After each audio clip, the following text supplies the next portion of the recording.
As I mentioned yesterday, I've been looking at a couple more of those potato plants, and one in particular looks quite unhealthy.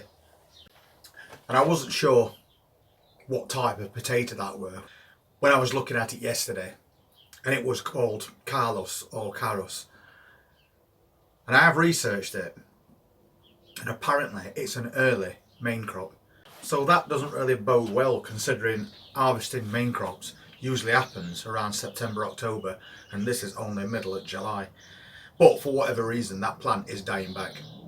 I can't see whatever's already in there, if anything, getting any bigger. So we are going to harvest it anyway. But I think today we'll take it outside, because although it's going to rain once again all afternoon, the sun's out and it is quite warm in this greenhouse. So let's harvest this container and get a bit of air at the same time. I think we're going to have to hurry up as well. There's a huge black cloud just starting to roll over. We've always got that bear shelter to retreat to if needs be. So first thing I'm going to do is cut all these tops away.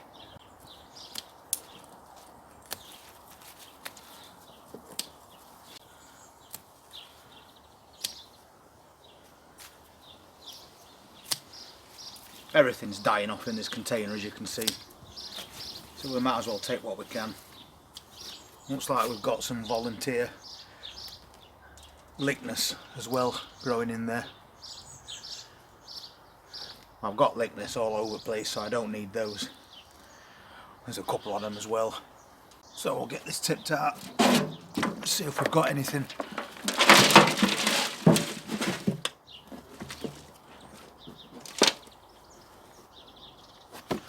To be fair, there's not a lot of compost in here.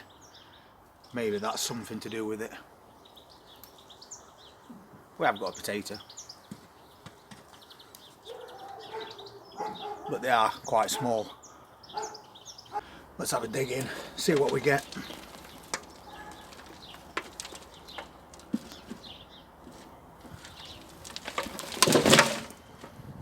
Oh, I think they're all going to be very small, because this plant had not finished.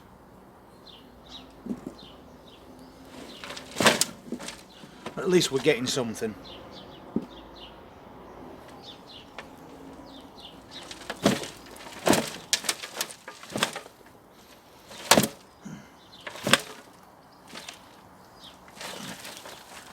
But doesn't seem to be a lot in here, if I'm honest.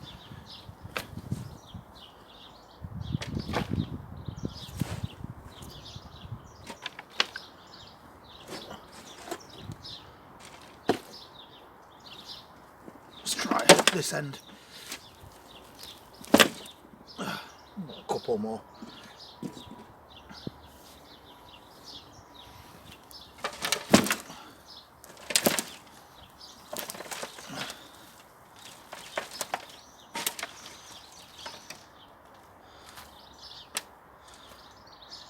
I think that's about biggest so far.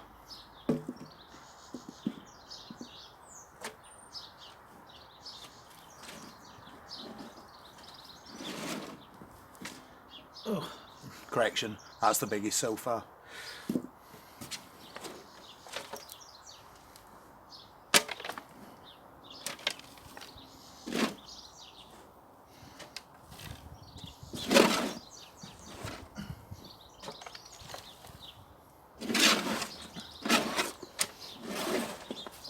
Doesn't look to be much of hotels.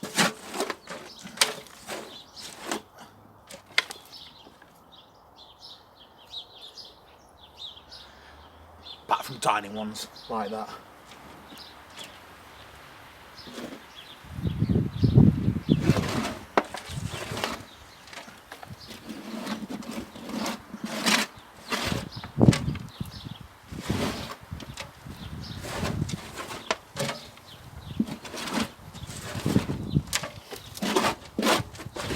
That's definitely it.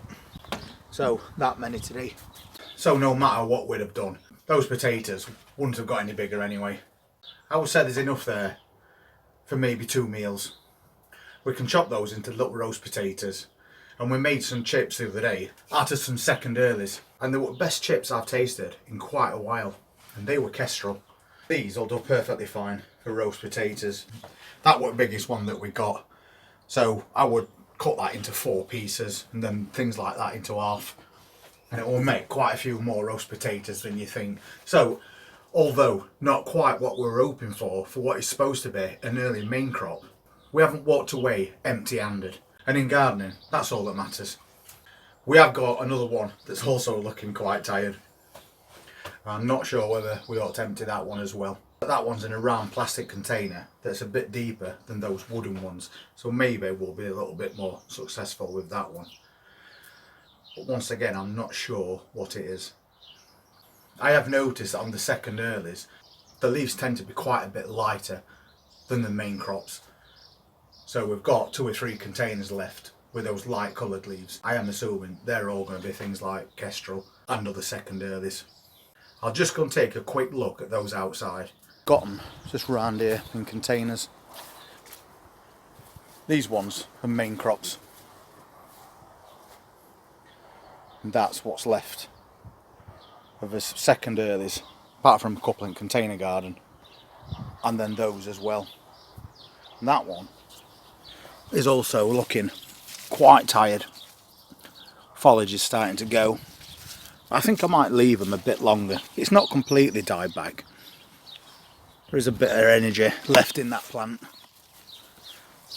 That one we never filled up, which we should have done. I think it might be a bit late now. And that's another one of those, what we've just emptied. Might have to put a bit of extra compost in there. See if we can keep that plant going. But this one's going to be an interesting one when we harvest it. These are just in an old compost bag, and it's those pink fir apple, the really weird knobbly shaped ones, but the plant looks really healthy, so we can keep that going for quite a while longer yet. Meanwhile, we've got onions all starting to fall over, but once again the bulbs on the onions are really small. They should have got a lot bigger by now before they started falling over. It is what it is this year. One of those plants does look like it's getting a little bit tired, but it has still got some life in it, so I think I'll leave it for today. We've got another bag full of potatoes in the house, about the same amount as this, so we've got enough potatoes to keep us going for a while.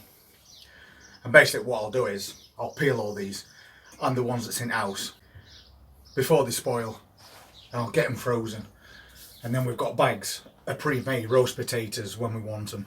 I'll just give them a quick weigh, just for curiosity's sake. We know there's not a deal there, but we're bagging them up at the same time, so.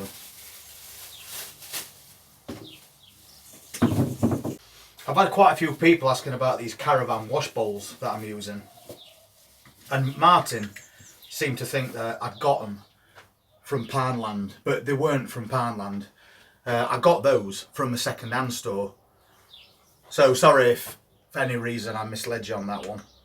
And apparently I've been told that they've got an offer on those. I think they're about $1.90 each. So if you want some of those caravan wash bowls, maybe pop over to Amazon. Or Martin has posted in the comments that they're selling the same size bowls but square ones in Wilko. So thanks for that tip, Martin. Anybody that wants wash bowls that they can drill holes in to grow plants in small spaces, it's either Amazon or Wilko's. Let's see what we got out of this. I'll just put that on pounds. We'll set it back to 0. And there we go. Just over a pound of potatoes. That's not too bad after all, considering we only got a very small amount. Better than nothing. Something is always better than nothing. And those ones sorted out are just going to make us an even bigger bag of baby roast potatoes, and we're always grateful for whatever we get. But that's about it for that potato reveal. But I have had an update on that CalMag, because I was sent a tracking number, and according to the tracking number that should be with us this afternoon, so we'll have a look at that a little bit later on today, and we'll see if we can help these Italian plum tomatoes pick themselves back up. And if you're interested in seeing that video, please hit that subscribe button, press that notifications bell, and I'll see you on the next one. Take care.